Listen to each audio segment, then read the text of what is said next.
નમસ્કાર દોસ્તો, વિડીયોમાં ફરી એક વખત તમારું સ્વાગત છે। જે રીતે આ ચોમાસાની સિઝનનો પહેલો જ વરસાદ ગુજરાતની અંદર પડ્યો અને ગુજરાતની અંદર ઠેર ઠેર જગ્યાએ પાણીઓ ભરાયા, ત્યારે ગુજરાતની અંદર છેલ્લા 30 વર્ષથી ભારતીય જનતા પાર્ટીની સરકાર છે।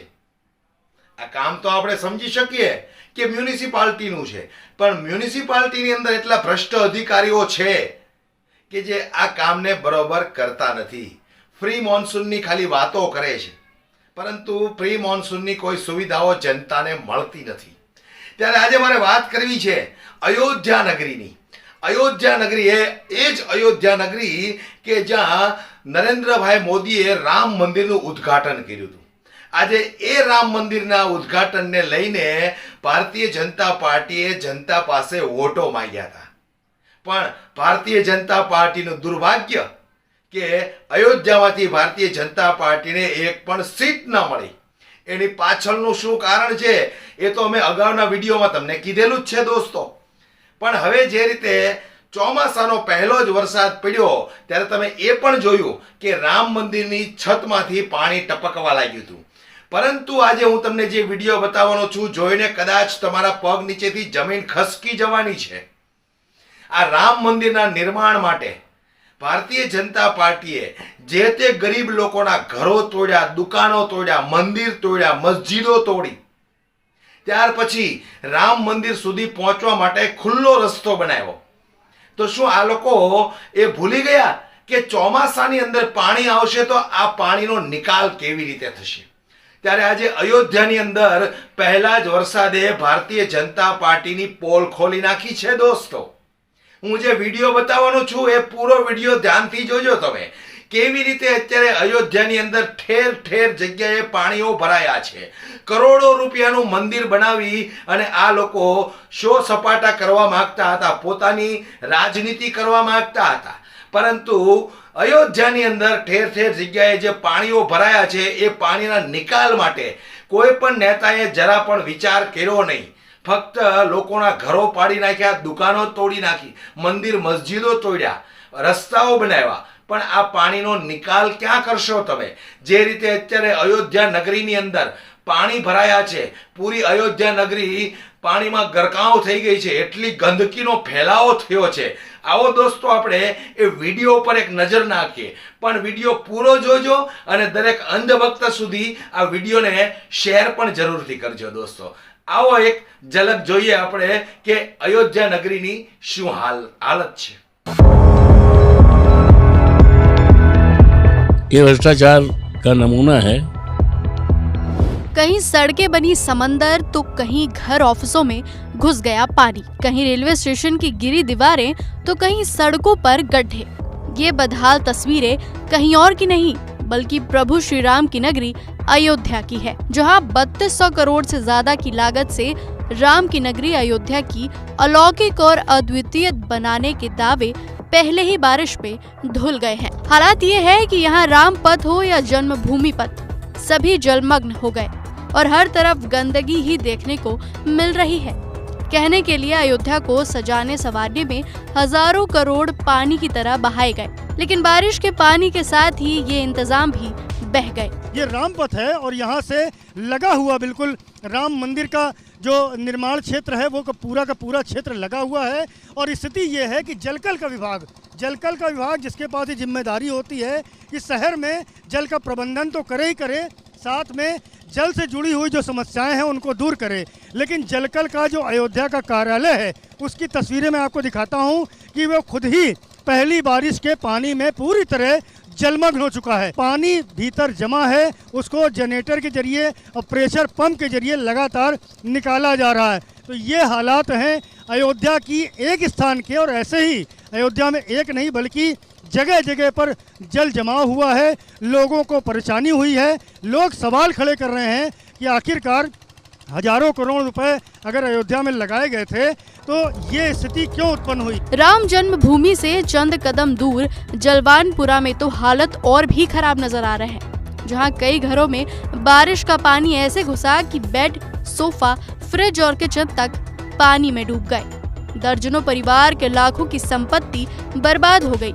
अयोध्या में पहली ही बारिश के बाद यहाँ के हालात खराब हो चुके हैं। जलवानपुरा की तस्वीरें दिखाता हूँ। ये पूरा रास्ता आगे की ओर जलवानपुरा की ओर जाता है और देखिए पूरे जलवानपुरा के रास्ते में जल ही जल है, जल ही जल है। क्या नाम है आपका? धर्मेंद्र। कहाँ रहते हैं आप? यहीं रहते हैं पास में जलवानपुरा में। इतना पानी जो भर गया है, इतना काम अयोध्या में हुआ, इतना सड़कें बनी, नाले बने, असर नहीं हुआ? ये राम मंदिर तो सामने है बिल्कुल। नहीं, हाँ, ये पानी भर जाता है जब बरसात होता है तो भर जाता है। हाँ। कितने बार जनरेटर लगाए, सूखा नहीं पानी। अच्छा। हाँ, तो जो काम बताया जा रहा है यहाँ बहुत हजारों करोड़ कर दिया गया, तो यहाँ कोई काम नहीं हुआ था क्या? कुछ काम नहीं हुआ, देख रहे खाली वैसे नाम है पानी। पब्लिक हम लोग तो बाहर से, हम तो इलाहाबाद से आए हुए हैं, देख रहे हैं यहाँ पानी का नाला एकदम, आदमी जूता पैर भीगते जा रहा है, देख रहे हैं। कुछ काम नहीं देख रहे हैं यहाँ पर वैसे।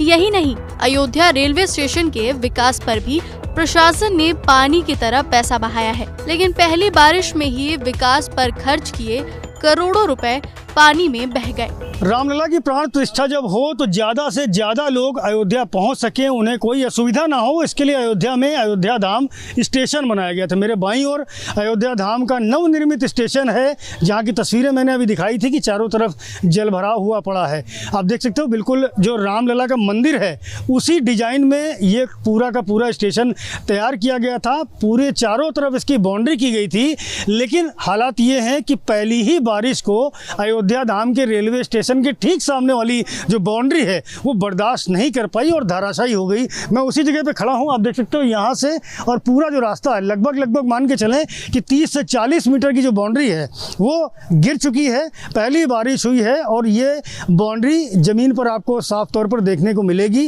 रेलवे स्टेशन की सुरक्षा के मद्देनज़र ये बाउंड्री बनाई गई थी, लेकिन अब फिलहाल जो टेम्परेरी बाउंड्री है उसके जरिए रेलवे स्टेशन के सुरक्षा के इंतजाम किए गए थे। अभी तो ये मॉनसून की शुरुआती बारिश है जिसने अयोध्या को अभी से ऐसे बदहाल कर दिया।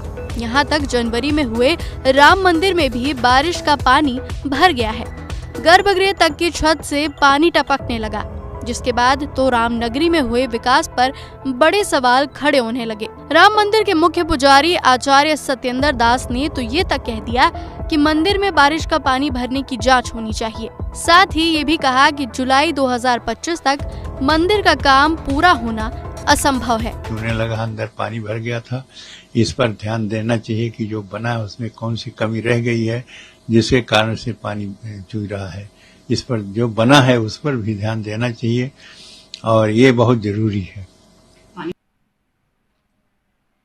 अयोध्या नगरी છે જ્યાં રામચંદ્ર ભગવાનનું વિશાળ મંદિર બની રહ્યું છે। એ અયોધ્યા નગરીની અંદર અત્યારે ઠેર ઠેર જગ્યાએ પાણીઓ ભરાયા છે, એટલી ગંદકી થઈ છે। હવે ભારતીય જનતા પાર્ટી તો અયોધ્યા નગરી ઉપર ધ્યાન આપશે નહીં, કારણ કે એક પણ સીટ એમને ત્યાંથી મળી નથી, એટલે એ લોકો તો એના પર ધ્યાન દેવાના નથી।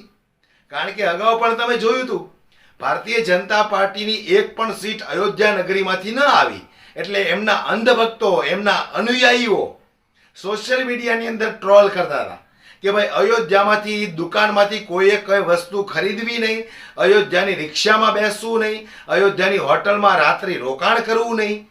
જો આટલો બધો ગુસ્સો એક સીટ ન મળી અને અયોધ્યાના અંધભક્તોને આવ્યો હોય તો હવે તમે વિચાર કરો કે અયોધ્યાની અંદર આટલું પાણી ભરાયું છે, આટલી ગંદકી ફેલાઈ છે, તો ભારતીય જનતા પાર્ટી આ અયોધ્યા નગરી ઉપર ધ્યાન આપશે કે નહીં આપે?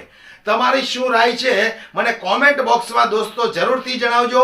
પરંતુ આ વિડીયોને ખૂબ શેર કરો જેથી કરીને દરેક અંધભક્ત સુધી પહોંચે કે ભારતીય જનતા પાર્ટીએ રામ મંદિર બનાવ્યું તો એની પાછળ ફક્ત એમનો એક જ સ્વાર્થ હતો કે જનતા પાસેથી વોટ મેળવવા। કેવી રીતે આજે રામ મંદિરની અયોધ્યા નગરીમાં પાણી ભરાયું છે।